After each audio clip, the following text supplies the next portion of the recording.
thinking that she's going to marry you. Well, no, wait. You added that part. No. You said, do I think a woman wants to mess with me for years and does not want to be married? And I said, yes. She holds the sex, and I'm sure you've been bagging her back at. Okay? I'm sure you've been blah, blah, blah on her ass. Not blah, but blah, you blah. have. Come on. Y'all need me. You talking about what Thomas needs you? I need you too? Slick. Me? Yeah, you. Yeah, Slick. Slick. What I do? Flame on! Welcome to the TMF Podcast, where we have too many feelings. I'm your host, T. Staples, and I'm joined by... It's your man Freddie B right here checking in for the 1, the 2, to the 3. The uno, dos, and the tres times? Man, he checking in 1, 2, and 3 times. Okay, I got you. And who else we got on the line? Hey, this is Courtney Michelle, your lovely Southern Belle. Ooh, I like that. Now watch out. Yeah, Watch out now. Single men, y'all better be careful out there now. You heard what she said. Love the Southern Belle. I'm Southern Belle now. Hey. For all y'all listening, we're bringing you all these feelings from the comforts of our homes. That's right, 100% remote. So if you feel our show us how you feel by subscribing so you can get notified when the new episodes drop. And if you like what you're hearing, send us a message. Our handles are in the description below. We love to hear how you feel. In today's episode, we're going to attempt to lay out some building blocks to help men-black relationships today. You know, we've been having an issue, been on a roll. It's been going crazy. I know you heard about Derek Jackson and Kevin Samuels. So what we're going to do is, we hear all the problems. We're going to try to offer up some solutions. So, y'all pray for us. But first, it's time for a segment I like to call the Internet Neva Lost. Ooh, it's a little dry, y'all. I just got my vaccine, okay? That's right. In my attempt to navigate through the endless insanity of interconnectivity that we all call the internet, I start to search for our topic today. And in my search results come a particular guy, girl situation. They broke up 3 years ago, and they haven't spoke. And here's what happened when they were brought back together to answer some questions. Some open and honest questions to each other. Take a listen. What's the first thing you noticed about me after all of this time? You still wear bright colors. Like, that's, no matter where it is, a lot of people wear just plain, simple colors, but like you still choose to stand out from the crowd. That's probably the first thing I've noticed when I saw you today. It was almost like we didn't miss out on anything. Yes. That was the first thing. Like, you were on the train and you called me like, oh, I'm at the back of the train, and I got on the train and I'm like, oh, okay, there he is. That's true. And it was almost like... It's almost like nothing, like days didn't pass or Yeah. something like that. Like it was, because I honestly thought there was going to be like really uncomfortable and bad vibes all the way through, but... Considering how it ended. Yeah, considering how it ended, but it... But yeah, that was the first thing I noticed, like, wow, okay, this is very familiar, and okay. Describe the moment you first knew I loved you. The first moment I knew. I'm not going to say there was like an instant moment, but I would say like it gradually picked up over time when it was just like you said, we were just honestly having just random conversations, making up random words. And it was almost like you are kind of me and I'm kind of you. The first moment I knew that you loved me, the little things you used to do for me, like when I think I got into a car accident and I was working at the restaurant, and you used to just come because I didn't have a car, so you took your car and waited for me outside my job mostly every day, and consistently would give me rides home and buy me little things, like little snacks. Mad gummy worms. Yeah, gummy worms and stuff. Like, hey, I know you had a hard day, but Got here's some gummy worms. And so that meant a lot. That's when I knew this guy really cares for me. He's just being extremely nice to me and caring and considerate. Is there anything you're hesitant to ask me? Yeah. What? Yeah. Do you want to ask it now? I'm about to, if I don't pass out on camera. Do you miss what we had? Oh, snap. Yes. I definitely hold what we had in high regard. Like, it is something that I haven't been able to find anywhere else. So Yes. it was very special to me. What Crazy did part you is, even ask? I thought it was just me. About what? Like missing what was there. And once it ended, I honestly thought it was just, you fucking suck, Steve. Just how I was acting, I already knew I was a toxic one. And my own insecurities of that one, because of what I did, affected everything. So it's basically just, my ego got in the way. Big time. I feel like everything needs to happen. For a reason, Yeah. of course. Not everything needs to happen, but everything happens for a reason. And it happened for whatever reason.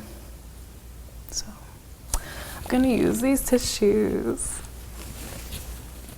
What do you think I think was the reason we broke up? Like, what's the reason? Yeah. Your point of view? Oh God, this is horrible. I think that you thought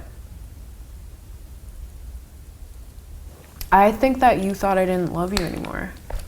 1000%. I think you didn't, like, we were in a bad spot. We were like barely talking.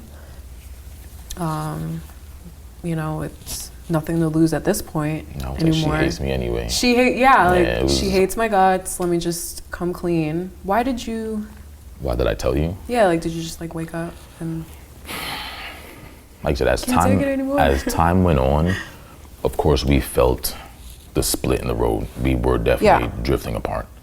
yeah? And I was like, you know what, if this is how it's drifting, I know, because this is something I did. So I can't even be like, hey, or try to break it down. At the end of the day, facts are facts. And I knew I messed up, and it's not fair for me to hold on to you knowing that I fucked it up. Who am I to clip your wings for my errors? So that's when I came clean, and So you wanted to set me free. yeah, I was like, I felt like I was keeping you in a prison. It felt like I was keeping you in a prison, and that's not me. Yeah. That's not me. Would you ever consider dating again? Why or why not? Dun, dun, dun. Like dating in general, like dating you again. I think dating me, Dating not. you again. Would you ever date anyone ever? Would I consider dating you again? I mean, as of the past 3 years, other than today, we have not said one word to each other. One word. So,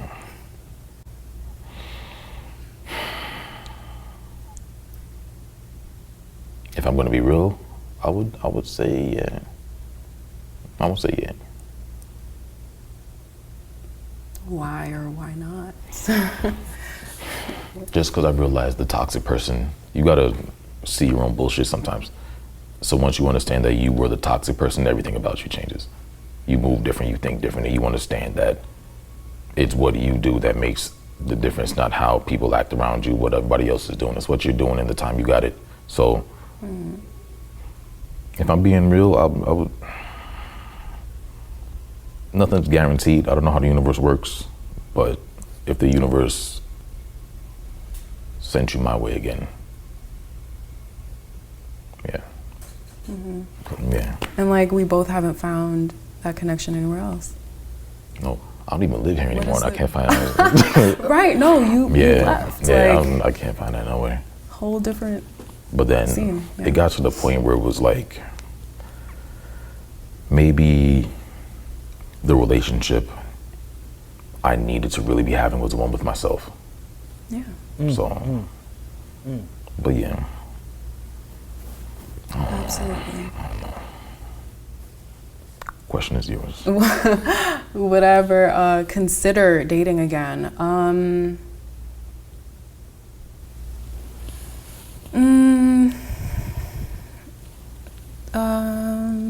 Consider it, maybe. I'm not in the place to even date right now because I am still working on myself and recovering from things. And if we ever did date, we'd have to have a lot of talks, real talks, transparency, and just realness. And then we'd be able to answer that question correctly. And that covers it, I think.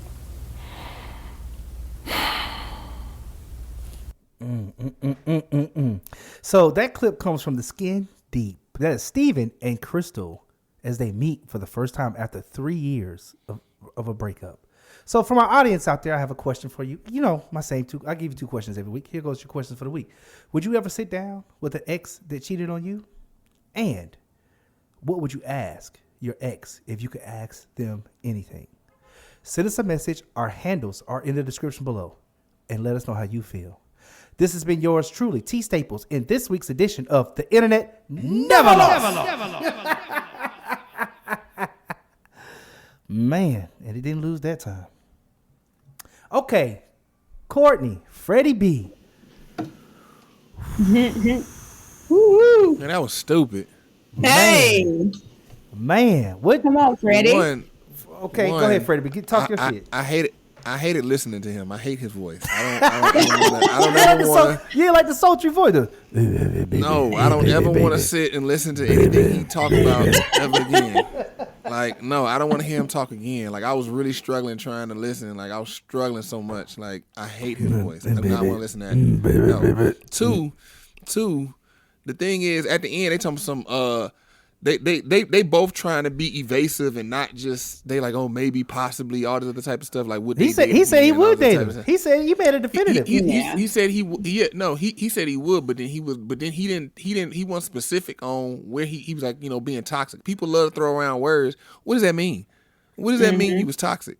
Like, what does that mean? Like, specifically. I will say in his and her defense, this is a cut down of a lot longer piece that was done, and they even cut this into 2 pieces. And basically, what it is they brought them back together. They sat in a room and they put a bunch of cards. They put I would say these people are probably mid-20s or late 20s. Yeah, I knew it. I can tell. But they put a bunch of questions on the table, and they had to pick the cards up. So they didn't know what they were going to be asking each other. Yeah, I watched that. Oh, you seen that before? Okay. Yeah, I subscribed to that, the Skin, and I've actually ordered those cards. Oh, those question cards? Yeah, I saw that. Yeah, don't judge me, but I'm a fan of that page. No judgment here. So that's good. Yeah. That's good. But I'm kind of curious because I found it intriguing because they were asking questions. They weren't prepared to ask these questions. Like, like I said, they put cards on the table. And these are cards. I just picked these questions that they answered out of the group. I'm not done. Wait, go ahead, Freddie. Go ahead. It's still stupid because then the girl was talking we gotta get back together and we gotta be transparent. Like, nigga, that was your time to be transparent. You could have. She was like, maybe I might talk to you, but we gotta have real. People love to say all this amoebic. Like, what are you saying? We gotta have real conversations. If you date somebody, you already having a real conversation. You already being transparent. That's just part of the deal. Could have been transparent right then. Like, no, I wouldn't date you. It's a possibility, but you got to make sure you bop, or whatever the case may be. But I can tell it was mad young. Yeah, she's still hurt. I mean, even though it's been 3 years, her hurt was still there. Her hurt was definitely still there. I got to work on me, but I don't know. We got to, man, like, you're not specific. Nobody's being specific. So but what about the part where he owned up to it? He said, I was toxic part. What about that? You're not going to give no credit for that? I mean, but no, I give you credit if you specific. I'm toxic and I was toxic like this. Then I give you credit. Yeah. Okay. Let me tell you guys something. So if a woman is like very vague, I have to think about it. I don't, I have to work through it. That means she's not going to give you the time of day. She's over it. She's just doing that for your feelings or to, look preservation. good. trying to keep the breeze. Yeah, she's not over burnt. it. She's not giving that man a second time a day. She's over it. Probably got Gotcha. another man that she's laid up under. Yeah, it's been 3 years. We don't know what's. Yeah, she's done. Yeah. He might still think about it, because he's probably maybe sounds a little simpy. Mm-hmm. But no, she's completely over it. I messed up, and if I could get you back, please come back. Yeah, please, baby, don't baby. Don't try to on redo his his- voice. But- Yeah, he on, No, his this is his voice, baby, Jodeci baby, love. please, come on back, baby, please. Right. It was like on some Barry White stuff. And she's like, when the man do that little R&B sexy, I'm on my Trey songs. Like, Baby, please. no.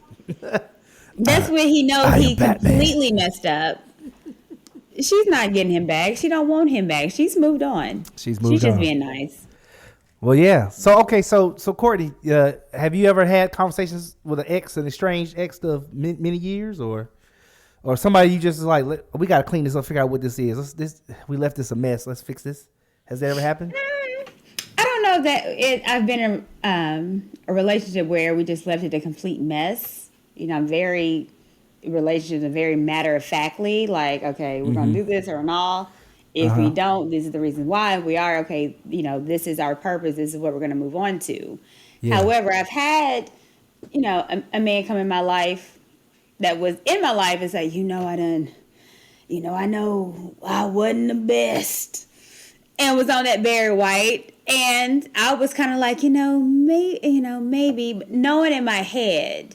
And so with a woman, when we do that, it's just trying to soften the blow on we done. Mm-hmm. Wow. And women do be like we're done. And sometimes we feel like we have to, make it cute and sweet. So we're not the bad guy. Mm-hmm. And to make you feel good. Right. A lot of times women have a problem with being direct. And with that directness, a lot of times, if you like kind of a simp man, that directness, if we're not direct, then you'll still be coming back because you think you have an opening. Women know, no, you don't, but They ain't gonna say I'm it, like, right. yeah, we hate to say it. But then Okay. he'll be like, well, I'll take you out to lunch. You'll be like, okay, I don't really like him, but all right, let's go. And that's a real thing. I'm hungry. I had I'm hungry. That's the thing, though. yeah. Sure is. Some men just I guess they don't get it. He cheated, and she's done, and that's it. When she's Yeah. done, she's done. There's no Right. going back. But you notice she didn't say she was done. Yeah. He I'm- made it really cute, so it Yeah. made he think he has an open door. Yeah. He gonna DM her. He gonna be in her DMs.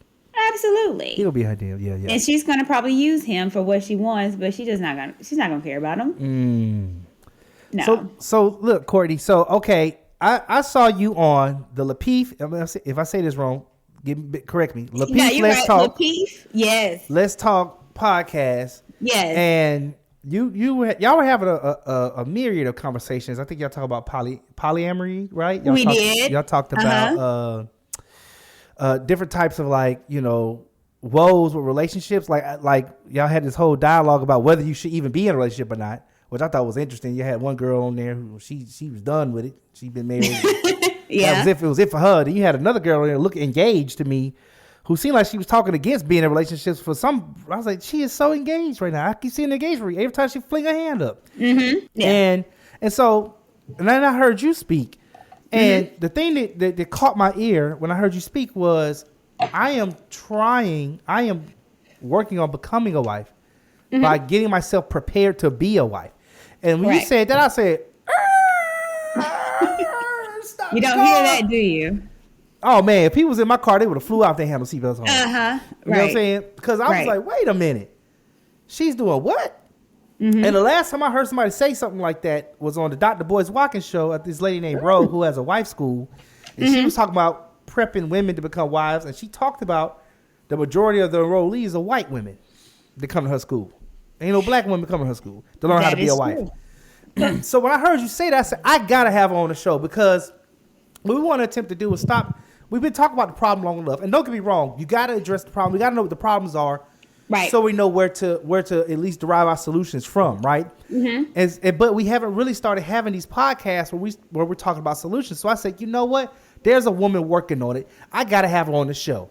And Freddie B, he's been doing his work out in the community. And I don't know if you know, he has a fireside chat that he does every Tuesday. I tune in every Tuesday. You on the, boom. Yes. Boom, I didn't even know. Okay, boom. Uh-huh. So he's trying to do the work to add Right. solutions to the communities, not just address the problem, let's add solutions. So I said, let's bring us together on a podcast so we can talk about some of the Right. things that we can do to kind of further our community. And so from that perspective, one of the things that, we always talk about, we hear about the issue with a lot of women that, go onto the Kevin Samuels show or what's my guy's name? Oh, I can't think of his name right now. O'Shea Duke Jackson. Oh, go like you hear. I love O'Shea Duke Jackson. That's it. Back at it again. Back at it again. That is my guy. Yeah. And so all this manosphere stuff, right? Right.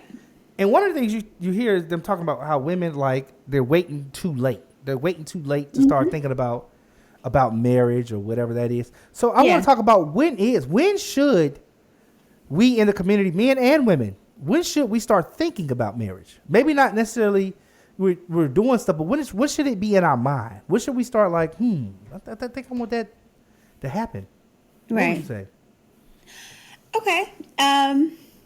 I will say this, and I'm going to be a little bit anecdotal, but I definitely feel like, it speaks to a little bit of the masses. What I think is that women need to make being a wife a priority over having a career. Now, I know this. Break that down. Okay. So here's the thing. Women would put more of a career and living a life and traveling more than being, a wife and a mother. Mm-hmm. So what happens is that you're living your life and time will progress so much where you're 30, 35 and you're still doing the same thing that you did at 25. Not realizing oh my God, it's been 10, 15 years it's passed. Right. And so you'll have a woman that's 35, 36, 37, 38 that think that, okay, I did my thing, I'm ready to get married. Mm-hmm. Women think that they can get married at any time once they choose to. Mm-hmm. And they can't. Mm-hmm. I do listen to Kevin Samuels, but I mean, it's very. Is that the clock? Is that because of the biological clock, the ability to have kids past a certain age? Well, yes, it is. Okay. Because we do have a ball. And so we're like, okay, 35. Okay, so let me get ready to settle down for a man. But here's the thing. You're ready to settle down for a man at 35. However, that doesn't mean that a man is ready to settle down for you. So at the point that you think that you're ready to get married in your 30s, a man is looking like you and you have so much baggage, debt, babies, drama. Oh, Lord Jesus. Sexual partners. Oh, my God. You have all this that's built up within your 30s that you did when you was 18. And so now you want to be married. Right. And a man that wants to marry a woman is looking at you like, you're not really marriageable. Mm-hmm. Mm-hmm. And so women have this fake fallacy where it's like, I can get married at any time. But what they don't know is that, you have control over sex, but a man has control over relationships. He has control if he's going to get married or not. They have control over that. Women don't, but we've never been told that we don't have it. Mm-hmm. So it's very silly for women to think, I can get married at 35. Yeah, 35, okay, I'm ready to get married. No, because you don't have control over it. And they don't. I think once women, specifically black women, realize they don't have control over marriage, and they cannot control what a man wants, because a lot of black women will tell you, hey, yeah, I know you might want that, but I'm going to make sure that, I'm going to tell you what you should want and what you should see in me and what you should like in me. And men are like, nah, I'm cool. I can get someone 24, 25 that don't have the same baggage, the same weight, the same, problems that you have. I could do a lot better. So I'm pin you right there because you said something about the men's side. So Freddie B, what say you? What say you? When should the men? Man, what age should we start thinking about marriage? Well, I wonder. It's a comedian that I love, T.K. Kirkland. He got a joke in his line, and one of his jokes he say all the time that references the last thing Courtney says, and his joke is there's a group of 25-year-old bitches graduating college every year. Every year. And it's like, he says in the joke, but it's like, it's funny because it's true. It's like, it's a group of women graduating college every year. Every year. Every single year. You got a brand new group of college educated with a degree. They 24, 25 years old. And a lot of them are, childless, still young and fresh and, Willing to have fun. Pretty much everything is intact.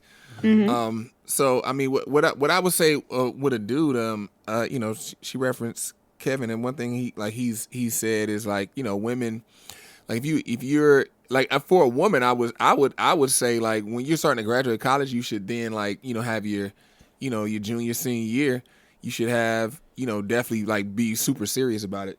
I mean, like when when you get into college, it should be on your radar, but when you're junior senior, you should definitely like really take it a little more serious, identifying that person, identifying that guy, the guys who stepped to you, whatever. As for men, I think it's a situation to where, I think as a man, it should always be on your radar. Because I think it's realistic. You could be in college and be a junior, senior, and you dating a girl who's a freshman, sophomore, and that's the move for you. And y'all can and it's always better if you can you got somebody you can grow with. Through the years, and but I think there's steps obviously before you get to the place of like, I'm ready to be a husband, I'm ready to be a wife. It's things that start with you. But to her point, I actually was talking about this to a young lady last night, early today, something like that. But get timeline right, Freddie. Get timeline right. They listening. Yeah, I mean, it's been within the past 24 hours, but we started talking about it because we was talking about my dad. My dad is 64 and he's unmarried, and he got like it's different. All the different women he's talked to in his 50s and beyond have been like professional women who got money and this, that, and third, and like they don't have children, and they were those women in the baby boomer generation who started all this mess that prioritized career, and then when it was too late, like Courtney was alluding to, now they wanted to be married. And they, when you making all this money, it's like, okay, what dude you gonna pick? Because you're not gonna respect you making $200K. You ain't gonna respect the guy making $100K. You know what I mean? You looking for a guy who making $500 plus K. And so those women, they get older. And the thing, what I was telling her, I was like, when you get to that age, then it just becomes a manipulation game. Who can manipulate who? Like, is this powerful woman, can she manipulate this man into being a total beta and giving up his his manhood and being emasculated and she running stuff? Or is this man going to manipulate this woman into funding everything and paying for everything, and he just laid up at the house D'ing her up? You know what I mean? It's like, who can manipulate who when you get to that age? Because now you older and you ain't about to change nothing. You about to be who you are. Yeah. And then usually men kind of, you can locate. You can, unfortunately, the dark side of it is, those men who ain't trying to like be leaders, ain't trying to do that. They just like whatever. They smell blood in the water. Like they know, like, oh, okay. You want companionship. I know what you want. And like I said, my dad so dope. Like he been a hustler all his life. You know what I mean? And he didn't come from that environment. He's 64 years old. So growing up, it wasn't like he was growing in the hood. Black hoods didn't exist in the 70s like that, like how they exist now. So it wasn't like he just grew up like that. He just grew up as a hustler, and then the drug opportunity came his way. He pimped that and made his money, went to penitentiary, came out and hustled, corporate America and worked different jobs. And now he at where he at. So ain't no older woman gonna manipulate him. Like, you got to be a monster of a woman to be able to get over on him. It just ain't gonna happen. So that's all he do. He just got chicks and he be flipping them. It's funny you brought up your dad because it's to go towards the solutions. My father always told me that don't even think about women. He said don't even think about it. He said, you know what? That's right. Get your money, get your education, get your money, get your house, and then get the baddest car that you want to have. He said the women gonna come. They gonna be sitting there waiting. Real talk. He said you're gonna have. chase the money. The women will follow. He said they'll follow. He said This you is have real. to pick. He said you had to pick a litter. Like just seeing what's out here now. Cause you think when you come from like, a small town or whatever, you're like, oh man, the finest girl in the town. And then you go to college and then the finest girl in town from your high school or whatever, she's superseded by 15, 20 other females in college. Mm-hmm. Yeah. Then you leave I college. follow that by accident. Well, let me, Follow that let advice me by accident. if I can, if you guys don't mind, let me kind of piggyback on you, Thomas. It's not about you just getting your money, because there's a lot of men out here that's making well, as far as financially, that's not getting women. So it's a difference. You can get money, but it does not mean that you have the essence of getting women that you want. It's a lot of beta men that's out here getting money that women will be like attracted to and then still leave you. What a woman wants is a man with power. That's how you get women. It's power. Women are attracted to money and power. It's the same thing in our eyes. So you can have a lot of money, but you can have a lot of money, being a plumber. A plumber could make $100,000 a year, but she's not going to do that because there's not power in that, unfortunately. So women, Ain't no power being a plumber. It's a lot of power laying. It's power laying the pipe, Courtney. Let's talk about the right pipe. Oh, okay, my bad. Right, let's talk about the right pipe. So it's a Power thing, in the pipe. It's hypergamy. Right. So therefore, a woman wants to make sure financially that you make usually double the amount of what she does, but however, it's not that. It's, you have to have some status. You have to have, a leadership. You have to have women that want you, that make her want you to want her. Unfortunately, that's what it is. So it's not just about money. And Now let's be clear what we say about hypergamy, because we had somebody on. Actually, the first episode of this season was Emery's Everson. The book she wrote was the female's guide to divine feminine grace. I think is the name of the title, but I'll get that right. Yeah, I believe so. Yeah, and she talks specifically about the hypergamous woman. Okay, right? What'd she say? Oh, she I mean, something similar to what you're saying, but the hypergamous woman could take a man who has resources, right? Because again, hypergamy is about marrying somebody or forming a sexual relationship with a person, either marrying or sexual relationship of a person of a superior sociological or educational background. But it supersedes money. So money is a huge component of that. It's a key factor, but also resources. So right. So resources is really the biggest factor, because you can actually have no money, but if you have the ability to take care of your family without ever having a dime, that's what you would call power, right? I think that you described that as power, that's extreme. That's extreme power, right? But what it is simply you're marrying up. That's the idea of hypergamy. Is a simple action of marrying up. Right. And so essentially what my father was saying was that's essentially what's going to happen. If you position yourself to be up, you'll be pretty much good. You'll have the pick of the litter. Now, some of the women, like you said, are not going to see it like that. Some of them are going to say, well, I need him to be more in a position. He need to be a CEO instead of a plumber. Right? Yep. Or some women, and some women going to say, I don't understand his job. So I don't understand what he do. So I don't respect that. You know what I mean? But I think that's confusion. In my from my purview, because if the man is a leader, right? If the man is willing to take the lead and he's a leader of his household, that should be the most important and key factor. Now aside from those other factors, they just become icing on the cake. If she making 50, he making 100, that's icing on the cake. If he is a leader, I mean, if he's prominent in his business, like a C-suite gentleman or a CEO, that's icing on the cake. You know what I mean? So I think those things are icing. I think that's one of the things that in our community we have to come to terms with is that if you're going to do the hypergamy thing, if you're going to marry up, you have to also consider what you're marrying. Because if you want the guy, some of these guys, this alpha males, is dog males. They ain't just alpha.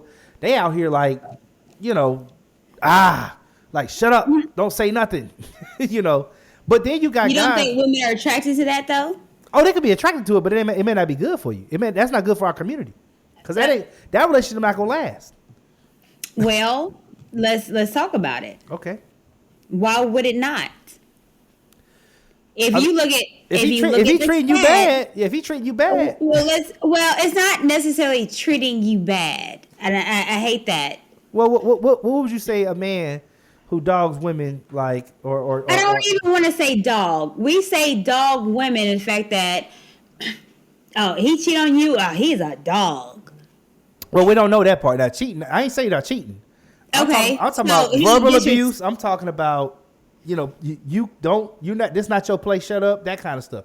Now, as far as cheating and all that, I think sex relationships have to be agreed upon in the beginning. When we hooking up, you need to know where I am sexually. I need to know where you are sexually. You know what I mean? Okay, I agree. But let's just be honest. Like, what? Oh my God. Hold on. You lit, ain't guys. you? Hold on. Let me. Hey, people. Okay. All right. But I'm here back. I'm sorry. I had to take a phone call. Okay. It was important. No, I understand. We understand. We're not hating on you. Yeah, my apologies. Ain't nothing but love here. You ain't gonna get nothing but love out of it. You could try. I love y'all. So where we left off was we were talking about how early we should start thinking about marriage, and I told the little small story about what my father told me, and you were saying that well, it's not just that you got to have the power, right? You were saying you women are attracted to power, and I said that is, and I agree that women are attracted to power, but sometimes power ain't always to be praised. You know what I mean? You don't want to praise all power. Some power ain't good. Some power is though, if you know how to utilize it. So. Well, I think that's the key thing is how power is power, but it's how you wield your power. I think you're speaking of that, how people wield their power. Yeah. Okay, so along that lines, I guess, and I can throw it right back to Courtney then. What should women be doing to prepare themselves for marriage? The thing that attracted me to you was just this very thing. You talking about yourself getting prepared for marriage. So what are you finding that women should be doing to prepare themselves for marriage? Okay. Well, I think it depends on the age. What I would suggest is if, 20-year-olds, 23, 24-year-olds that are listening to this, that are in college, need to be preparing themselves to be a wife. Mm-hmm. Because the men that are in college, there might be engineer majors, might be pre-med, they might not have it now, but a lot of women are wanting these high value men, but it starts off at 20. High value men don't start off to like 35 and 40. So therefore, go ahead and shoot your shot. Mm-hmm. Go ahead and, settle for that engineer and do that. No, I said settle. I don't mean to say that. Go ahead and do that. Yeah. However, that's kind of hard to say settle for engineer because them boys make some money. I said settled. I didn't mean that because it's not a settlement. No, let me tell you something. Them engineers up out of TSU. Let me be very clear. It's not a settlement. Women don't settle for men. Honestly, men settle for women. Mm-hmm. So let me be very clear on that. Okay, let me write that down. Men settle for women. I'm writing that down. Yeah. Men settle for women. But if you're 30 and plus, how you make yourself a wife, if you don't know it, if you're, have masculine traits or you was raised as, men ain't stuff and, I'm an independent black woman, they're going to have to learn how to calm that down. I would say what I did was therapy. And I think it's funny that you mentioned kind of like schools because I am taking classes on how to be a wife. Mm-hmm, mm-hmm. And so we do cooking classes, we learn how to sew, we learn a whole lot of stuff to be a wife. And there's classes on that. Mm. Now, are those expensive? No, it's not. My class is like $35 a month. Ain't bad. Right. So, it's different things that you can do, but I would definitely suggest women, if you want to be a wife and if you're in your 30s like me, and you might wasn't raised to be a wife, then you have to be taught. And it's not just, okay, I want to be a wife, I'm going to do it. No, you have to be taught. You have to rearrange your mentality, what you thought was real, because it wasn't. And you have to just put in the work. And that's it. There's nothing wrong with therapy. There's nothing wrong with learning classes, cooking classes. They have classes as far as like charm school. So it's stuff that's there and readable for women to learn. And the thing is, they're all white. I'll be the only black woman up in there. Yeah, that's They're what I all heard. I white. heard it was right. I heard there's a lot of white women in them classes. Yeah, Right. but these are how white women are getting married. But you know what? It sounds like these classes are preparing you for a high value man, because these are the things that a high value man are interested in. For my, I honestly think it's not about how value man. Every man is interested in their woman being feminine, being sweet, can cook, and just nice to them. What I'm learning, as far as with men, all they really want is a nice lady. They'll be able to, compromise on maybe the looks a little bit, or you might be 15 pounds overweight. Okay, all right, we can work with that, but damn, you are so sweet to me and you cater to me. Yeah, Men just want that's what someone it is. that's cooperative. Yeah. So I have a question. So you're doing all this and you're saying you're in your 30s. At what point in your life? Because I'm assuming you wasn't there in your 20s. At what point in your life, what did it for you where you was like you wanted to go down this path when you weren't going down this path earlier? Well, I was going down the path of just being just the modern woman because I thought that was normal. Mm-hmm. I didn't know much until really I kind of got into listening to men. I figured out, I was like, okay, my relationships has the same, ending. And a lot of women be like, oh, men ain't nothing, it's men are bad. But for me, I was like, no, you are the number one denominator of the bad relationships. Because there's people that having great relationships, but you seem to pick the bad men. Well, maybe it's you. And then once I kind of realized, it was like, well, it was me honestly taking accountability for myself. Self-accountability. It's you, Courtney. oh my goodness. Oh my god. Oh my god. Oh my God. Come on, Duche. So, it was me realizing, like, Courtney, men aren't bad because, I have amazing brothers. I have a great stepdad. That's my daddy. I have a biological father who I love. He's my best friend. And so I was raised around great men. But back then I was like, well, darn, how come I can't meet no man like my brothers or like my daddy? Like, what's wrong? And it was like, well, no, you're not meeting them because there's something wrong with you. And so I had to get healing. I had to go to therapy. I had to figure out myself and my insecurities, my confidence. I had to rebuild that. And so I think once I did that and figured out, no, it was me. And then once I put in the work, then I start seeing men for who they are.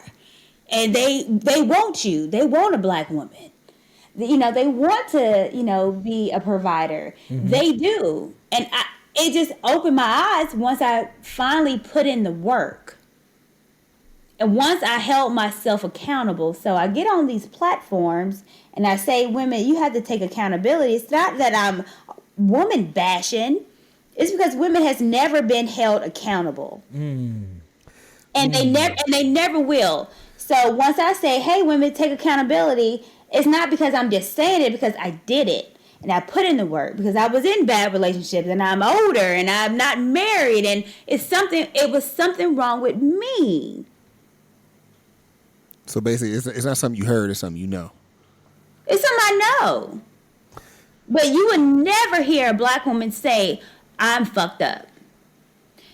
I really would like a poll to, with black men say, hey, how many times have a black woman came to you and said, I'm sorry, I'm wrong? Those simple words. When has a black man heard that? I'm gonna tell you one of the only times I heard it was when I was dating a woman, I think I was in my 20s and she was in her 30s. So she was old. She's significantly older than me. And I think I would say I was coochie whipped. I would say, yeah, I was whipped. I was whipped good. She knew. She told me to my face, I know what you like, how you like, and where you like it. I was like, damn, that's a cold chick right there. She told me to my face. And when she broke up with me, about a month later, she said, I realized I made a mistake. You're an awesome man. You know, I really want to be with you. I'm sorry. But I was already gone because now my eyes were open. Right. Once she broke up with me, I was no longer whipped no more. I wasn't under that spell. And I was just like, oh, dang. What am I doing? I'm tripping. You know, and Freddie B and all my friends had told me, like, man, I don't know what you doing when she got a kid. Literally, I was Russell Crowe in that mug. Is it Russell Crowe? Is that the football player? No, it's Russell Russell Wilson. Crowe. Russell That's a Wilson. white- Oh, shit, I got the wrong one. Russell Wilson. Russell Crowe might be bait. That's okay. But you know what I'm saying? You Like, got me confused when you said that name. I said it so clean too. You was like, wait, hold on, Russell Crowe. Wait a minute. I was like, Russell Jackson. the hell that nigga? Man, I was over here thinking. Russell Vladimir over there. Goddamn. Russell Lattimore. Vladimir, the Russian That dude. song on it. Right. But no. But essentially, I was with a single mother, and I was cool. You know what I'm saying? When I say I was like, when I realized I was cool, my career hadn't even really taken off at that time, but I had a trajectory that I was on, and I was like, I was cool with where I was at. I wasn't gonna move. It wasn't until she moved that I moved. You see what I'm saying? Like once I was released from that, I was like, oh snap, you whipped, son. You gotta run. And now she tried to hook back up with me. That's the only time I ever heard an apology though. It's because she knew she lost something, and she was trying to like. And that's what that would happen. It's not on GP. It's not on. Oh, baby, I'm sorry. It's on some. Right. When she loses you, and she's like, okay, well, maybe apology would work. She tried to do anything. She was coming to the door with the robe. She did the robe thing on me. Yeah, it's everything. It's not authentic. Yeah. It's manipulative. Yeah. And women are manipulative. They are. I actually had this conversation. Once you understand the nature of a man, and then once you understand the nature of a woman, you can kind of work it, but it's logical. Women, verbatim, are emotional. Emotional makes things manipulative because they go on emotional stuff. They're going to make and try to make you feel this way or that way. It's manipulative is placated off emotions. Once you realize that, you kind of like, okay, she gonna do some funny stuff because she's emotional, and so she's gonna do some stuff that's wild, weird, because she's emotional. It's not logical. It don't make sense. Man, I done had women tell me their toilet was broke. They need to use mine just to get in my house. Don't even know what near me. Manipulating your feelings because Right. they know that you're gonna want to be the protector because you're a man. Man, So I done heard women tell me Absolutely. they need me to come fix their car. They had a broken. One girl showed up at my house at Man. midnight, talking about her tire was flat. The car was When parked I- right outside. No tires were flat. when I tell you, it is, and it's we have to understand the sexes. And that one almost got me in trouble because she told me her tire was flat, and I had another one in the house already. Well, now you over there doing the Derrick Jackson. No, I told her. I said, listen. No, it was hilarious. The girl came out and corrected it. I was just sitting on the couch talking like the dummy I was at the time. And the girl come out the room. She said, "What's she doing here?" I said, "She said her tire flat." That girl said she needs to go. I was like, "Oh snap! Hey, you got to go. You heard us. It's time to leave. Yeah. It's over." Yeah, That's interesting. so that's what. But going back to what y'all was saying about when women when they're wrong, I had this conversation with somebody, and I was like, women don't admit when they're wrong. She was like, what? No, what? And she scoffed, like if you say that. And then I was like, okay, answer me this, because I was like, I know with guys, I've been in the company of men, obviously a lot of times in my life. And I could think of numerous times where some will mess up, a dude will make a mistake, and he'll turn to the dudes like, yo, oh, that's my fault, my bad, my fault. You'll apologize for whatever happened. And I looked at her, I was like, tell me the time in your life when you've been with a group of girls and one of the girls turned to the girls and be like, oh, that's my fault, my bad, I ain't mean to do that. I'm sorry, Never. girl. And they'll just apologize. And she just sat there and looked at me, and she was like, "Damn, you're right." I was like, "I know. Women don't apologize." They don't. They don't. Where Because is that? they don't want to be wrong. Is that a learned behavior? Where does that come from? Because that has intrigued me. Well, It's learned. I think it is. I think it comes from you apologize, and it's perceived as an element of weakness. And then with women, women are already weaker physically than men. It's like you don't want to give up any more ground. So we're like, oh, okay, now I'm weak in this instance.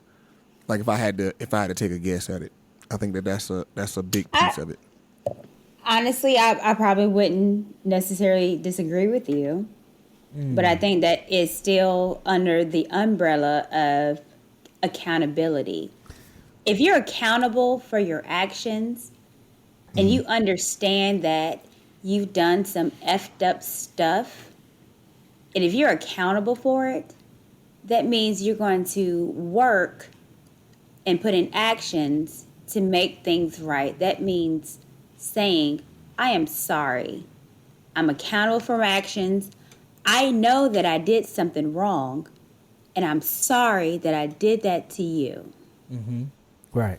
So a lot of people and a lot of women were like, yeah, I'm accountable. Yeah, I know, I'm accountable. Well, they assume apology, right? They assume it, right? Right. Well, you know what I mean. You know what I mean. Yes, come on. You better breathe. Yeah, you know what I mean. Yeah, absolutely. It's an assumption. You heard what I said. Yeah, you heard. No, I heard you. I didn't hear you say apology. You did not apologize. Right. Yeah. And that's wrong. Yes. A man needs to hear, I'm sorry. Because they will say, I'm sorry all day.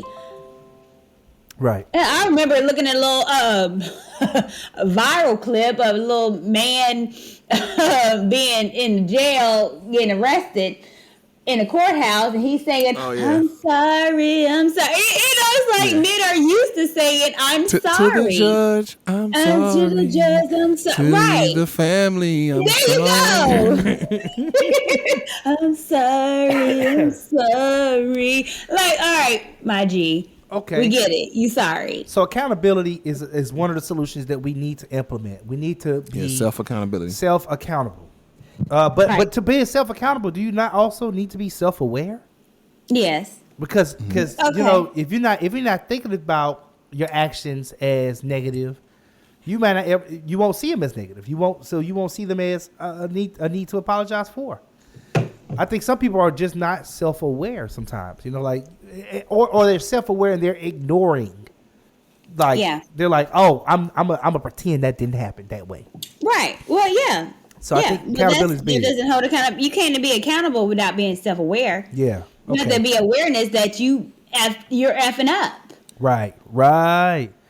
You know, it's so interesting because I was having a conversation with a friend of mine earlier today, and we were talking about the difference between esoteric and intrinsic data and esoteric data, and she was upset that I was using statistics in our conversation.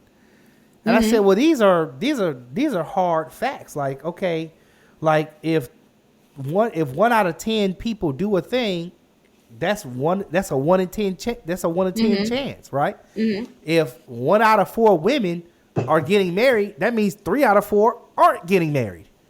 That's data, right? That's a problem, right?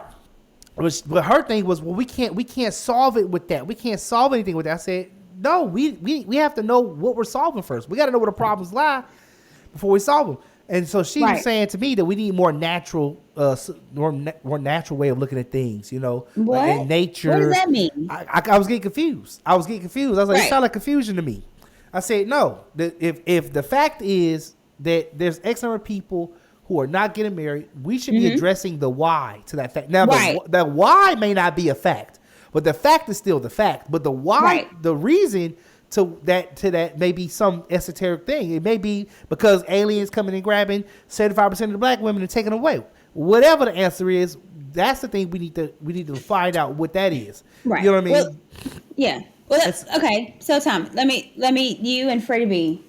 Go ahead. Do your thing. Do black men have you been accountable for your stuff, not only because of you, but being a black man? Do you think that you've held the responsibility of being accountable for a whole genre of black men? I feel like anytime, so Freddie B's in the spotlight, and I'm not necessarily Right. in the spotlight as much. My Facebook is, but that's about it. But Right. if you're in the spotlight and people can see you, then you're going to be held accountable for any of your actions. Right. Like if Freddie B get out there and start calling women bees and all this, it's gonna be a problem. Meanwhile, he could really be talking to a select few women that are actually participating in that culture of being female dogs for some reason. It would not even matter. It's just the fact that he said it that he's going to now have to face the social scrutiny. But he would be though. He'd be held accountable. Would be wilding out, calling women bees. Would he not be canceled? Yeah, he'd be held accountable. Listen, absolutely. They tried to cancel Kurt Franklin because his son released the video. Right. Like, wait a minute. But here's the thing: do you think that's the same with a woman? Well, I'll say like this. This is my rebut to that.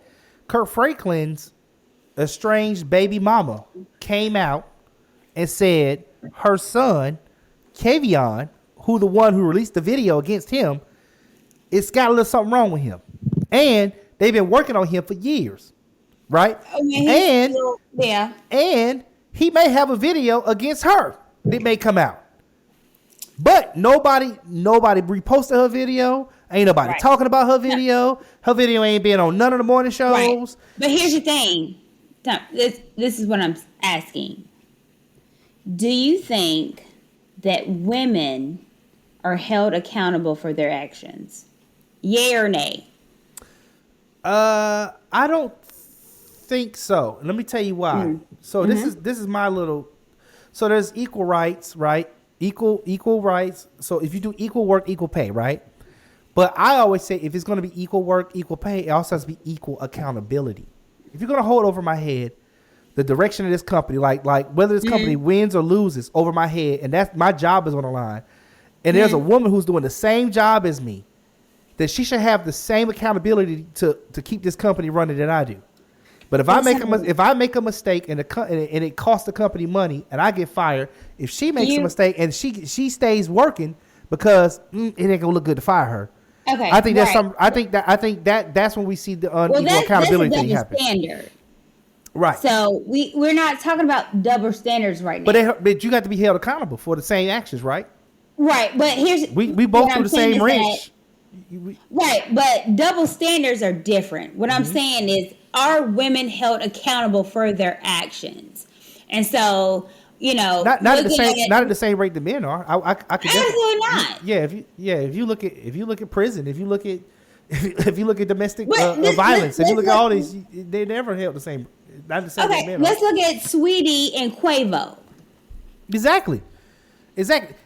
What did you look? Did you look at that elevator event and think to yourself, "Oh my God, he mishandled her"? Or did you look at that elevator and go, "Okay, it looked like they fighting over a bag. It looked like he fell on her"?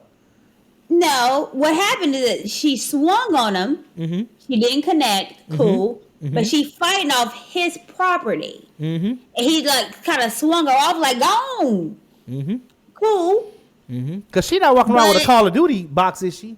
Right, and if you're a gamer, what you're not gonna do? Now, I know some female gamers now. Right, I understand the gaming. I game Sweetie a little ain't bit. one of them. Sweet, don't Quavo got a whole gaming team? Right, He owns a gaming sports team. So I'm gonna. He owns a gaming football team in the fan control football league. Right. So I was gonna postulate to say that Call of Duty box that he had in his hands was his, something important, and she grabbed it. Right, and who knows what she would have done when she got it? Probably would have trashed it because she knows that is something that it's important with him. Yeah, and that's why he was tussling like, "No, you don't give me my stuff." But notice they pinned him against the wall. We don't even know what happened. They already pinned him against the wall. Right. It's not. No. Freddie Let me tell y'all something. Okay. I hear y'all. Like I hear you guys. I hear the black. I hear you, and I really, really agree. I think black men get a messed up shot at stuff. You're damned if you do, you're damned if you don't. And you're damned if you don't. Hello? Mm-hmm. And I get it. And I think that I would hate to say that I'm like one in a million of a woman that understands that. I really feel like there's more. No. But however, they're not saying nothing. Well, it's the same thing. Kevin Samuels said something on one of his, I guess, I don't know if it's still popping, but the Clubhouse. I don't know if Clubhouse is still popping, but one of his Clubhouses, he spoke, this is a while back, and he said, I can't be the only man who knows this information and is in the position I'm in. I need other men to come out and have their own platforms saying the same thing. Otherwise, this message starts to look singular. He said he was very clear about that. Right. Because there's other men that probably feel that way. So it's kind of what you're saying for women. You can't be the only woman. Now, before we go into that, I do want to ask you this question because I'm gonna get to some of the stuff that we've been talking about, like people been calling you names and this, that, and the other. But before we go there, what I want to know is what does, and let me ask Freddie B this first, and then I'm gonna ask you second. Freddie B, what does men investing in black women look like to you? Men investing into black women. I think, 'cause I've said on this podcast before, I've done like research and looked at like different demographic charts, Brookings.org, and all these different types of things. And I think overall, the investment should be in the men, because as the men of any race goes, that whole race goes. Like a race can't be sustained, can't be driven by the women. It has to be driven by the men. So the investment in actuality should be in the men, and the men are, protecting and, providing for the women. But the initial investment has to go into black men and the black man to, build that up. And white people understand that. That's why, I think I brought this up. Goldman Sachs is investing $10 billion over the next 10 years into black women. Into black women, because as you do that, you splinter the black home. And so then those black women, they making all this money like, oh, okay, we don't need no black men. They know that they'll be like that. And then they also know black women making $200,000, $300,000, and how many black men making that or more. So they know they ain't gonna respect the black men, but then they also know they ain't gonna find nobody else, because no other race want to marry and date black women.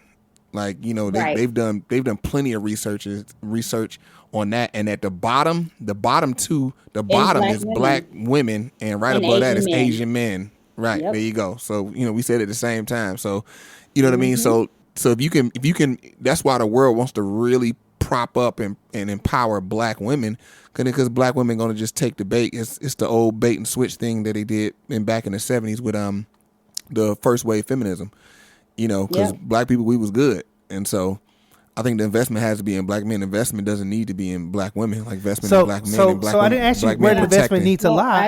I'm going to ask the question one more time, because I think you missed the question. I said, what does black men investing in black women look like? Nothing. Okay. Nothing. That's it. That's cool. Next question. Okay. Next question. What does women investing in black men look like? A lot. Okay, Courtney, go ahead. Okay. Speaking as a black woman, and I think I said, so here's the thing. Black women have this black girl magic. That's what we have placated us to be, black girl magic. We are just so magical. We're so powerful. Great. However, the issue is we understand that, there is black women are awesome. We are powerful. We're using our powers to fight against the black man without working with the black man. That is the problem. If we understand how strong we are, how beautiful we are, how we can uplift and we can do all this stuff as a black woman, why can't we do it to be a helpmate for a black man? What would it how amazing would our community be if these magical black women go with our black men and say, hey, you are our leader, and everything that I have, I am going to put towards you to lead. How amazing would that be? We would take over the whole freaking country if we could understand that black women, you are powerful, but your powerness doesn't mean that you're going to be not only the same as a black man, your powerness is using to over and supersede the black man. Mm-hmm. Let's not do that. Your role is to be a helpmate. Mm-hmm. Do all that power structure that you have, the magic for him to have is his vision. And for you to help him on his vision, he will take over the freaking world. Mm-hmm. Help me. Help him. Because that's our role. And we have a essential role. And it doesn't mean that we're weak. We understand our power, but our power is for our man. But women don't understand that. Women would, no, my power, no, I'm going to be better than him. I'm going to supersede him, and he's going to have to compete with me. That is what's making our society, it makes it messed up because white women don't do that. Asian women, Mexicans, they don't do that. It's just in the black community, and I don't know why, but it's so messed up. Support your man. Right. Well, you know, in feminism, right, white women were upset with their men about an issue they had with equal rights, equal pay, voting, all this other stuff, right? And they pulled black women into that. Here's the irony of that. Mm-hmm. After it was all said and done, you got all these white feminists out here, you know, pumping their fist and getting their rights. But when they go home, they got a husband, white husband in the house. Burning brown. You know what I'm saying? They're married. Right. They're married. And then the black women go home single with a kid. With their kids. Yeah. Yes. So I always thought that was ironic when you look at the dynamic there, right? You know, they both out there fighting. And as Freddie B has talked about in previous episodes, and he started to study this womanism piece where it's now about the black women and their movement, their feminist movement. How do we does it even include their men? No. And that's the problem, right? Right. Black women need to move off trying to be a feminist. And I don't even think black women understand that they are feminist. Because they don't understand it. Sometimes I told y'all, sometimes I'm slow. You know, we don't understand that we are playing in the feminist role where I can do it all myself. I'm all woman. I'm so strong, and I'm a strong black woman. Hear me roar. Okay, we do that, but when we do that, we disrespect and negate our black men. When white women do that, they can do that. However, they going home to their husbands. Exactly. Black women have been duped. Yeah. It's the bait and switch. It's the bait and switch. The white women got us good. Yeah. They did. And what I don't understand is this concept now that you have gone to college and you've gotten your education and you've gotten your career, and now that you have all that, you're competing for instead of the man who comes out comparably or like they call it average man, right? You know, he's making 60, 70. He's got a good job. That's not an average man, honey. Average man's making 40 grand. Okay, well, there you go. But, you know, but he's a good man, right? But you can't see it because you got your degree in your career and all that. You can't even see him no more. You're going after the top 1% of men. So what I want to ask then is, what does it mean for women to compete for the top 1% of men? What does that mean for? Because I feel like it might mean some loss is going to happen. Like if we all. Oh, yeah, absolutely. Okay. If you have 90% of women going for, and you know, with black men at the top tiers, usually about 6 to 8%. So yeah, women are going to lose. But let's look at factors. Mm-hmm. Black women are having a high percentage of college degrees than black men. Okay. What those stats are not telling you is that these black women that have the higher degrees are in humanities. Liberal arts. Humanities. Government jobs. Right, government jobs, humanities, they don't pay nothing. Teachers. They don't pay nothing. So you're a master's degree being a teacher. You no, my G, you not making bank. You're not. Humanities don't make money. So what these women will do, they will tell you, yeah, I got a master's degree. And they will, have it like it's an S on their chest. Working for the State Department. But it ain't money driven. Because still, even though black women are, here have a higher degree as far as being college educated than black men are still making more money than black women. It's not a big differential, but it is. So black women have this idea they have. Lord, I can't. It's just it frustrates me. Right. It frustrates me because black women have this idea like they're just a number 10, like you're just a 10, and you downgrade black men that are really good and are working, and because you think that you have a degree that you're better than. No, my G, you not. Because you could have a degree, but let's look at them loans. The degree ain't free for all people. No. Yeah. Let's look at your debt. Let's look at that, How much cash you have on hand. Well, let me ask Right. you. Let me ask you this question then, because the question was about what does it mean for women to compete for the top 1%? But let me back that up. What do you think should be done so that women can look at not just the top tier of men that all of them compete for, but look at this other tier of men that is available and ready to be married? What about what do you think can be done to turn the focus towards those guys? I think that, beta men need to chill out. Now, Because when we say beta men, who are these men? the men that I post a picture and they're all on my comments, I love you. Oh my God, I'd do anything for you. Man, chill out. Oh, snap. You don't know me, bro. You know what I'm saying? Simping for the pimping. Just simping. Got you. Right. The simping even if, they are just trying to be nice and maybe trying to hook up, it placates to the women head that, okay, I can get better then because I have these simps loving me.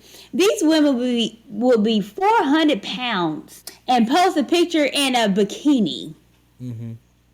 And you have me, you sexy. Let's be real. Hashtag snatched on it. Right. But you 400 pounds, lady. No, ma'am. You get it together. But you have simps that will placate with her. Oh, you was a sexy lady. Like, come on, simps. No. So then let me get back to that question then. So is it that women, because I'm looking at the women who are aiming for the top tier, right? Not all of those women are going to win, right? So eventually, 90% of the women aren't going to win. Right. So that percentage of, so if we know that to be true, I'm curious, is there anything that can be done to shift the focus? But like you said, if they shift their focus, is it the men that are stopping them from making the engagement, or is it these women will never actually look at these men? Well, I mean, I think the simping should chill out. And I think we really have to be honest with people. Okay. We're here. Let's hear it. Right. And I think it's a platform. Again, like I said, I am a huge Kevin Samuels fan because he tells you what it is. There's a woman up there, I'm a 10. And he's like, you think you look like Rihanna? Yeah, most 10s are off the market but in their 20s, right. early 20s. Quick. Yeah. But because he's saying that, a lot of women that are confused and they think that they're higher than, then, they get, Kevin Samuels is a monster because he's telling you what it is. But if we can be very consistent on what it is, if we can get these sipping ass men to chill the hell out because all they want is, honestly, vagina. So they will say to a woman, oh, you a 10, knowing she's a 3, but trying to get vajayjay. If we get men on their purpose, and if we can focus on our men to make sure that they're on their purpose and doing great, and he understands that the women will follow, and if women understands that, okay, we got men on their purpose, I have to look a certain type of way to be with this man. I know it's a lot, but I think it's our conversations that we're having. I think that because we're talking about it, and we can, maybe have some women be like, oh, shoot, I'm not a 10 like I thought. I am an adjustable 6. But it takes these conversations, it takes these podcasts, and that's why I love it. Because I know me, and I'm very realistic. I was one of those women that thought I'm a 10. And then, come to look at it, it's like, I'm an adjustable 6. So what was your turn? So would you say you was a woman who was competing for the top 1% at one point in time? Were you looking for that high dollar, high value man? I don't think I was. So you probably wouldn't classify as that 90% that may lose then. Well, well, every woman is hypergamy. So, I don't think I was looking for a high value man. But hypergamy, sometimes women is not necessarily trying to be with a high value man. It's just trying to be with a man that makes more than her and makes more, than the person, and makes it feel more secure financially. Like, okay, if I want to be a household, a home wife, then he can take it financially and we're good. But I don't think I was, on some high value man. No, that's never been me. But it's never me because I'm a little different. So with that being said, question: how do you approach relationships now? Like, I'm sure guys reach out to you, guys try to talk to you, whatever. Like, what's your approach now? So yeah, I do get men approaching me a lot. I don't placate into it. I guess because I'm a little older. And so here's the difference. How I approach men is going to be different from another woman because it depends on how she looks. When you're dating or someone that's attractive, they're used to it. And so the essence of men hollering at you or whatever, well, it's some women that just used to it and don't really, play into it. It's some women that are not, and they'll do some other stuff to get attention. And then that attention and getting men, they move a certain type of way.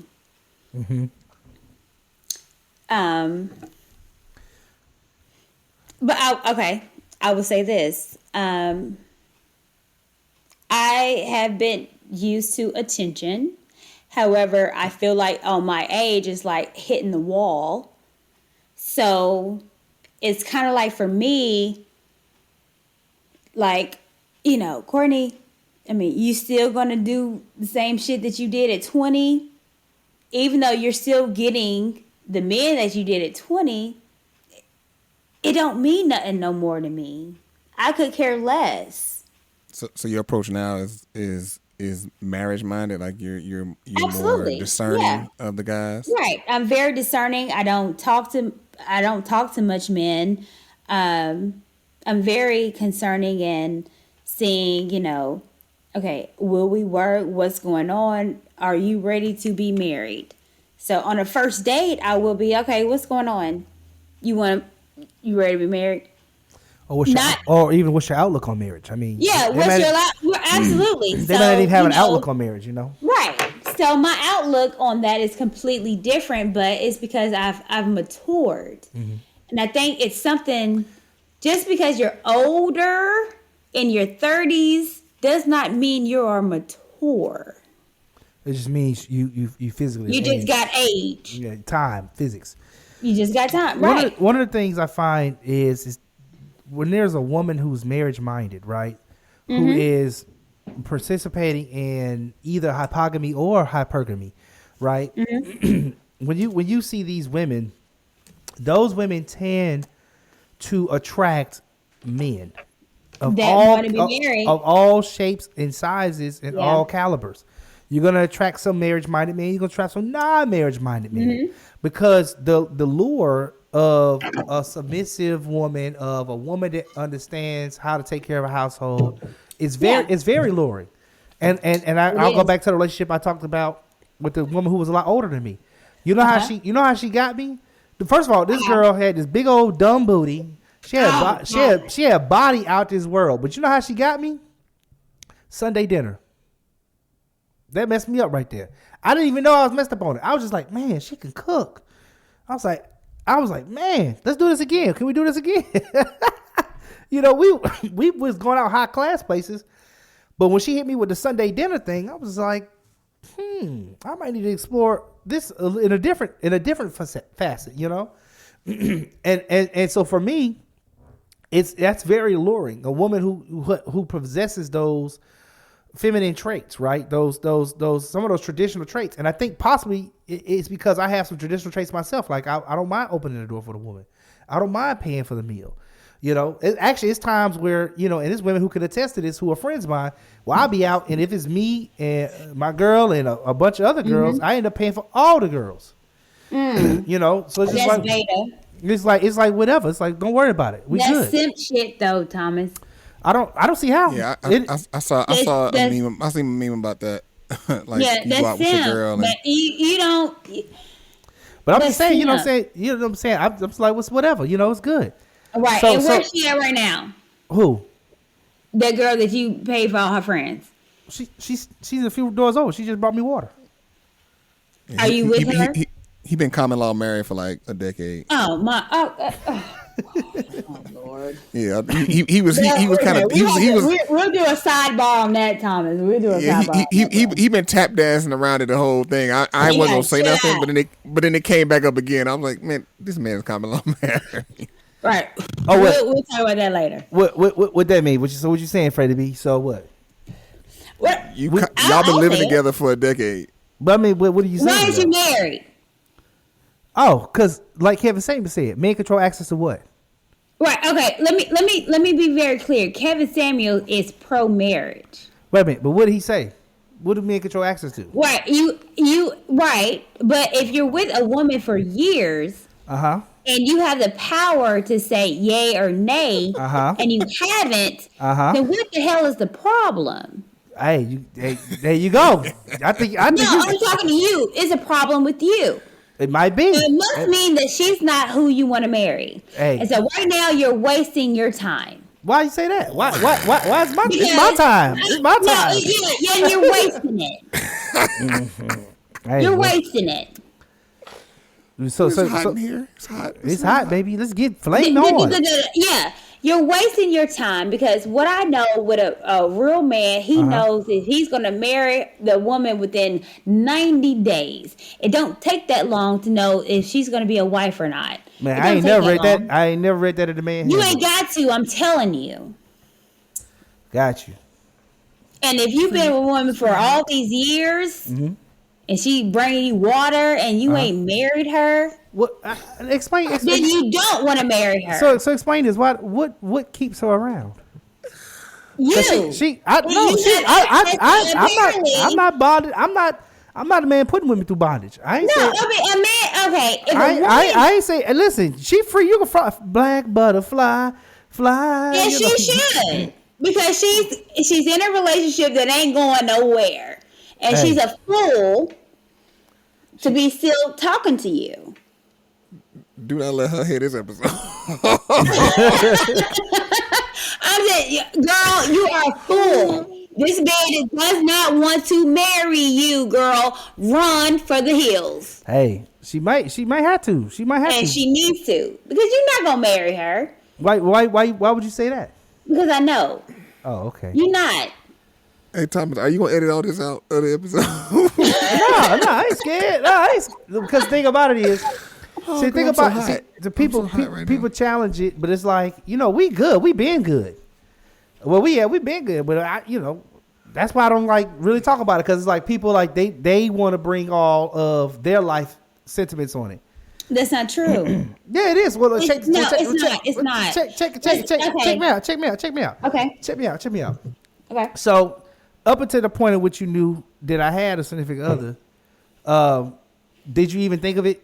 Think of me in the light, like, until I say, "Oh yeah, I paid for this." Oh, you a simp? Oh, I'm a simp. Okay, well, if I'm a simp, then I guess I've been simping. You know what I'm saying? But I'm not playing nice to women just for the sake of being nice. See, that's simping. I'm not doing it. I'm not hitting women up on the thing like, "Oh, we'll give them all these compliments." No, I tell her just like I tell you. I tell her the same real stuff. You make the choice. One of the things she said to me one day, she said, "You know what? I like being with you because you challenge me." I said, "That's what's up." I mean, but what are you doing with the challenges though? Are you stepping to them? And so for me, it's like you don't have to wait around. You don't have to wait. You chose to. You chose. You have equal responsibility. Equal responsibility, right? So then you have to ask her, what does she want? Let me ask you, Thomas. Mm-hmm. Do you really think a woman wants to be dating a man for years and not get married? I could tell you what I know. No? I could tell you what I know about her, but I don't know about a woman. Nope. Sounds like you don't want that.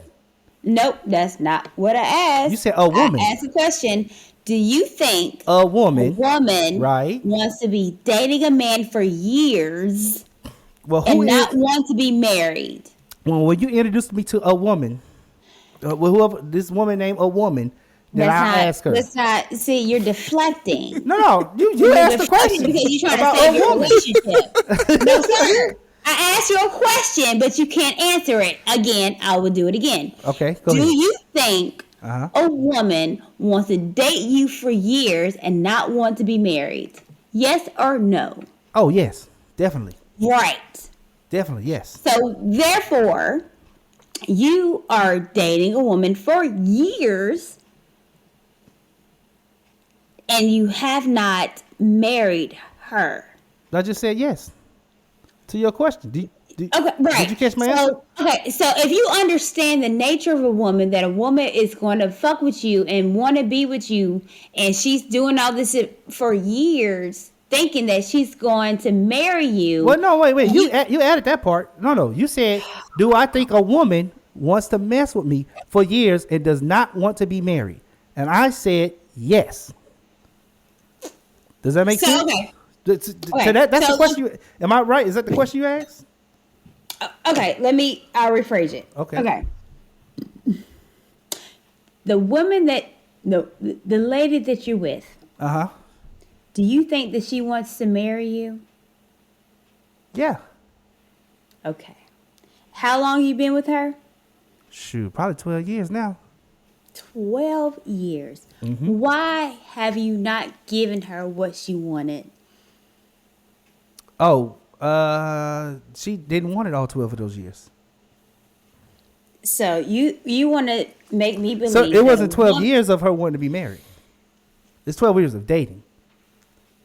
Okay, let's just say 8 years. It wasn't 8 years of her wanting to be. It wasn't even close to that. Let's just say 3 years. Let's say 3. Okay. So you want to tell me that a woman was with you 12 years? No, I'm going to tell you a woman is with me. Is. Currently. Happily. All right, chill out. Okay. Chill out. We said was. Okay. I want to make sure you know it's is. Okay. All right. She is with you for 12 years. Maybe she has the idea of within the 3 years of being married because she done gave you her all for a completely of 12 years. And you hold the essence of a woman being married in a relationship. You hold that. She holds the sex, and I'm sure you've been blacking her back out. Okay? I'm sure you've been block on her ass. Not blah, But blah, you blah. have come on. But you have that answers. You have the authority to make her a wife. And the whole 12 years you know her, and the 3 years that you know you've been blocking and you just been tagging her all day. Why would you not make her a wife? Well, it's a little thing that women have embedded in other women about their position in the relationship that she had to wrestle with. So I actually asked her within a year of us being together.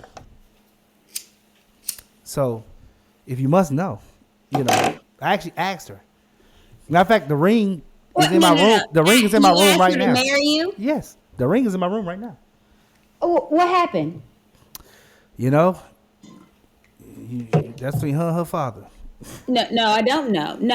No, I'm saying ain't no parent is gonna come between her love. That don't happen. you gotta tell her that. You can't. I listen. I did what I was supposed to do. Bring her to the mic. You know what I'm saying? Like, right. I did what I was supposed to. So you know what I'm saying? So I washed my hands a long time ago. So we chilling. All right. So you proposed washed to her, your and hands? she said no. No. You didn't Nah, propose I to did her. wash my hands. Wait a minute. Okay, Two did questions you at the same time. propose? Which? Yeah. And what'd she say when you proposed? She wasn't ready. Okay. So what? Why are you still there? Because I'm chilling. Like, I'm cool. Everything in my world is good. It's not. Oh well, I don't know why. It's not.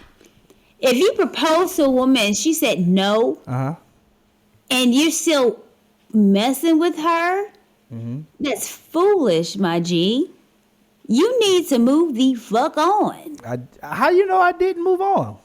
Well, because we still talking about her. I'm That's gonna talk how about it we because have you're inquiring. So I'm giving you Well, information. because I wouldn't know about her unless you talked about her. Exactly. If you proposed to her and she said no, then you need to put her in the dust and move on to a woman that would say yes. Well, She's wasting your time, my G. Well, I think that's if that's your opinion that my time is being wasted, then I have to grow with it. I can't denounce your opinion. That's just not my opinion. We too old to have our time wasted. I understand. Time is money. Time is money. It is. And money looking and for good a right now. woman and Tom is like, you're an amazing man. And if she don't know what she got and say no, then she's a fool. And there's a plethora of women that will say yes to you off the dime piece. Like, you need to move the F on. If she says no, it ain't gonna be no yes, ever. Chill out with her, move the F on to a woman that can appreciate you and want to build with you, because she's not that one. She's not. She's a fool, because she should, because you're awesome.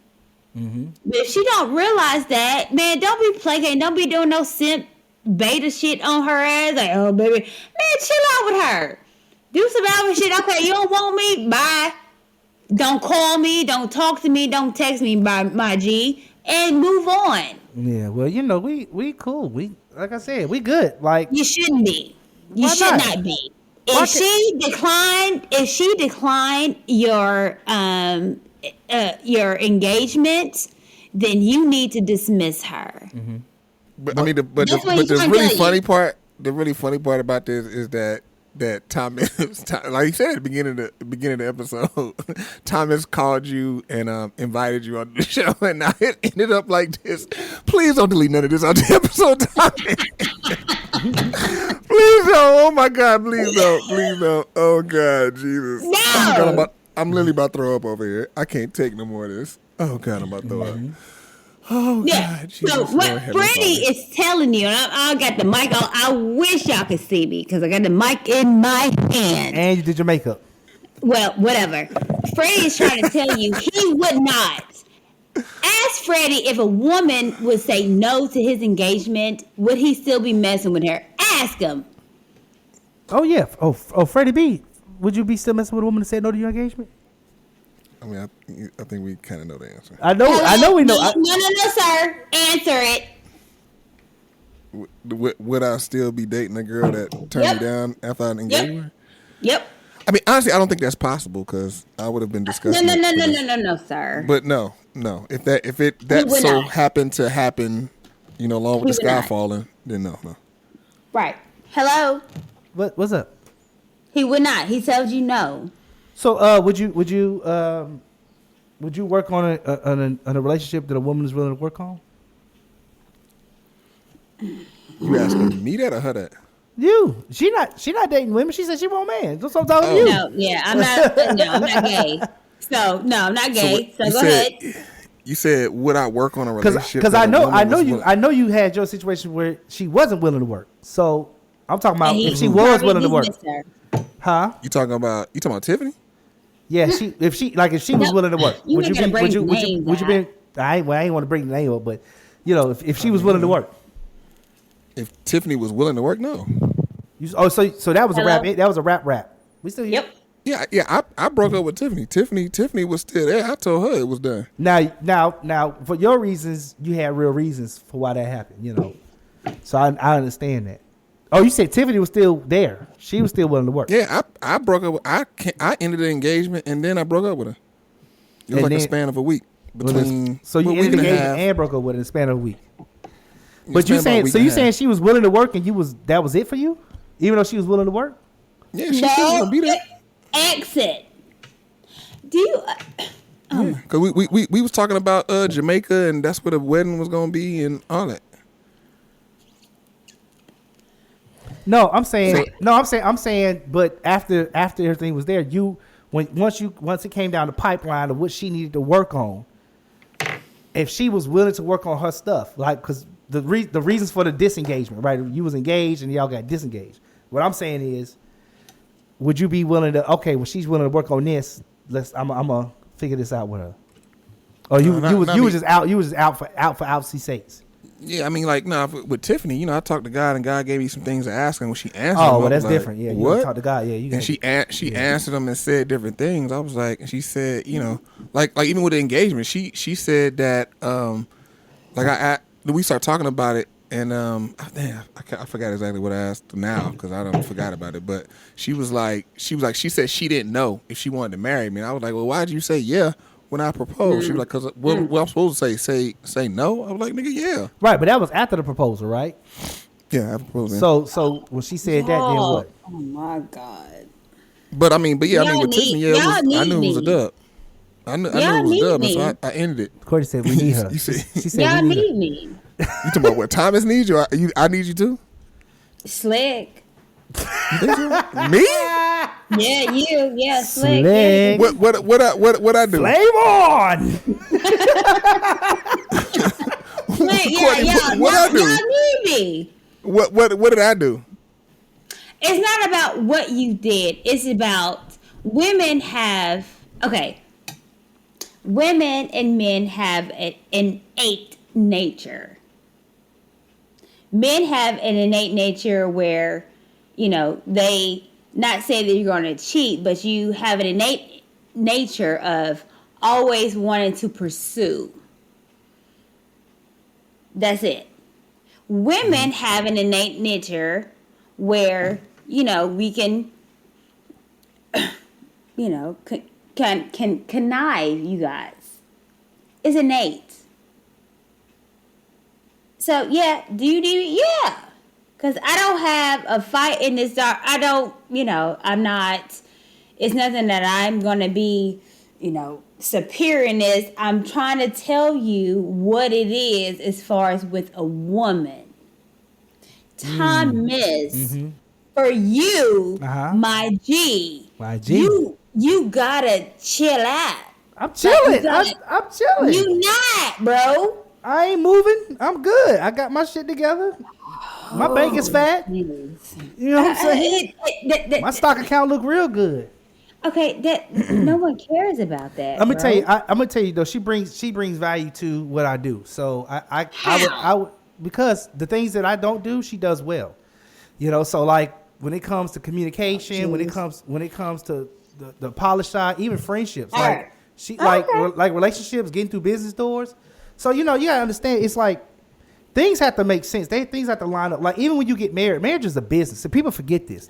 Marriage is I agree. marriage is a business, right? They think they Right. get into marriage for love and all this other stuff. But here's the thing. Wait, hold on. Let me You, finish. okay. Sorry. So with me, with her, we've already had this discussion several times about what we want to do, how we want our careers to go. She's doing her thing. You know, I won't put her stuff out there, but she's doing her thing, and I support what she's doing. And we come to this thing as non-married people, as partners in life. So we that's how we approach this thing. We're not trying to hop into marriage before we're ready to go into business together at that level. Mm-hmm. So that's just us. But we have benefits that we both appreciate from each other that we have been maintaining for years. And we cool. And she not looking to pop no babies out right now. And I'm not looking to be no papa right now. So, you know, All right. that a lot of stuff that we would love to do, build family, all that in marriage, that ain't where we at right now. Not us. Okay. Not us too. All right. You know, but there's reasons, you know, it's other than that. It's more. You capping, but it's cool. No, I ain't lying. It's just I'm Yeah, not giving you you I'm capping. not giving you the whole story. You know what I'm saying? But it's yeah, I ain't gonna cap for you now. I ain't gonna lie to you. I ain't got time to I mean, lie. my situation was three. You know what I was speaking on. That was 3 years ago. Damn, was that 3 years ago when y'all got de-engaged? Yeah, it was 3 years ago. It was this time 3 years ago. But I will say what you said about praying to God, and then God gave you some answers, and then those things didn't line up with her. To me, now if you say that to me, that's like okay, well that's confirmation. That's like clear confirmation. Yeah. Like, I mean, well, you know, he had to exit. gave me You had things to exit. do. You know, he You gave had me to things exit. to do, and then you know I put the kibosh on it. But I mean, if I hadn't have put the kibosh on it, then we'd probably be married, and then my life be destroyed. Well, damn. So that's what I'm saying. So how do you know it would have been destroyed? I know. I mean, I see all the signs. I think back on. I mean, that would be me stepping through all the conversations we had. But you know, it's like one thing I live by that Maya Angelou quote. Like you may not remember what somebody said, but you always remember how they made you feel. So it's like, you know, you always remember the results of somebody talking to you or in a position, but you may not remember the exact details of what made you feel like that or what brought you to that point. So like our trajectory in our relationship, I remember like, okay, my thoughts and different things that happened. Like, oh yeah, damn, my life is about to be destroyed, especially the fallout after the fact, me looking at different things. So, you know, but like I said, now it's been 3 years and, you know, I'm like, I put that to bed and I've forgotten. You eligible bachelor now, so you back on the prowl. You trying to make it happen. Because Yeah, I guess you say that. So Freddie B, so Courtney, Freddie B has not Freddie B. Is it okay for me to say your pronunciation, what you pronounced to the world? Okay. Well, I'll say it and then you just tell me. You tell me if it's true. I'll say it and then you tell me if it's true. So Freddie B is saying that he wants marriage, right? Yes. And you Correct. want to build a family, right? Right. Correct. So you want some little Freddie B's or something like that. Right. So that's what I'm saying. So when you make that kind of a proclamation, right, then that's now saying that he's on the market for that. Like for me, I'm not on the market for that. That ain't even in my purview. I'm not on the market for that at all. He's on the market for that though. Right. He's like, okay. Now the question becomes, are you doing the right things, and what category do you fall in to get that marriage thing? You know, like, are you qualifying as average man, a high quality man, whatever? And then what women can you get? You know, and are you having trouble with that, or are you just chilling? I mean, me, I have my own. You know, like I said, on Tuesdays I do my little thing. Well, I'm taking a break for right now. You know, we re-upping. But you know, I have my own like little terminologies. You know, PTPers, triple T's, and I can definitely say I'm a PTPer. But I think, you know, PTPer kind of falls similar in line to, you know, if you use, you know, we mentioned Kevin Samuels when he mentions a Henry. But yeah, I'm definitely. What do you mean like a Henry? Are you talking about like what Courtney said, the guy, the plumber? No. A Henry it stands for Yeah, high he don't know earning. about the Henrys. Kevin Yeah, Samuel stuff that we follow. yeah. I mean, Thomas watches hella Kevin. I'm surprised he don't. Oh, He apparently he don't know what a is. Henry is. Like the hell? No, Thomas, come on. but the audience may not know. So Yeah, so Henry stands for so as a high responsible earning. host, I have to ask the Henry. What is the Henry? Yeah, it stands for high earning. On the Niggas way in to rich or attitude? something like that. I don't know. No, high earning, rich, near. I forgot, but it's basically like you're on the way to high value man. And so you saying you're a Henry? I mean, like I would say a PT peer. You know what I mean? Because like in I would say I'm in an FBI. FBI, that's that. Was it feminine, beautiful, intelligent? Hello, you better say it. Okay. You definitely are that. Yeah, I am that. So yeah, I mean, I'm definitely that guy on the path to being a triple T. Triple T stands for the talented 10, and All right. to be the part of the talented 10th, that embodies, like I said, like we kind of were saying, not just wealth, but a whole mindset and stuff like that. Yeah. Okay. So answer me this, Courtney. So you had some controversy. They've been calling you a pick me. Yes. On the podcast, Lapeef. Let's talk. Yeah. Yeah. So Okay. what is this? Why are they calling you a pick me? Because I advocate for black men, and there's never been where. What is a pick me? Okay. Let's Google it. Okay. Okay. And let me. Okay. A pick me is also called a pick-misha. I guess. Okay, it's pick-misha. a woman who devalues other women for men approval. Let me see. Pick-misha, also commonly known as a pick-me, is a woman who is desperate to be picked by a man at all expenses to her self-esteem and her well-being. Now, before you answer why people are calling you this, would you consider yourself to be that? Because that don't sound like you to me, but just you tell me. Well,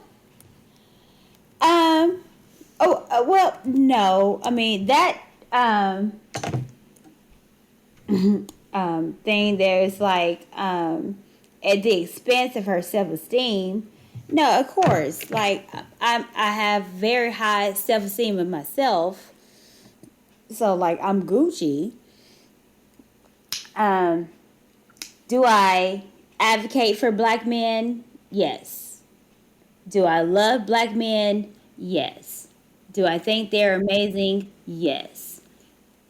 If I'm I'm on a platform that has thousands of people that's looking at me and I'm saying, I love a black man. I think that we need to listen to them because they're important and they need to be listened to. Because I say that, I'm called a pick-me. Mm-hmm. And that's fine, but no. Like, I love y'all. I love you guys. I think you're amazing. You guys are good. You guys are literally good guys. Mm-hmm. And so when I hear a woman say, "Oh, black men ain't shit," it's like, no. I've been around good men, and even with this conversation right now, Thomas, you are a good man. Mm-hmm. Freddie B, you are a good guy. But when I advocate for you guys, I get hindrance and I get, backlash for women. It's like, oh, you just want them to pick you. Right. No. So it sounds like it's more or less you aren't the name they're calling. They're just using it as shame. Yeah. Almost as some men use the word hoe. They don't mean whoremonger. They just mean to say something that's gonna make her feel bad. Well, no. Right. I mean, so it's the same way they do with pick me. I'll be very clear. Like, I knew with getting on the podcast, I knew that women would not like me because I'm saying stuff that's not that women would like. And I get it. Majority of women would not like a woman that, will say that they love you and they appreciate you. And for me, it's interesting because it's like, you have a problem with me loving a black man? What? Why? But no one can say that. Yeah, yes. I think that the black man is amazing. I think the black men, and you guys are dope. And I will forever rock with you. Like, you guys got me. I think you're good.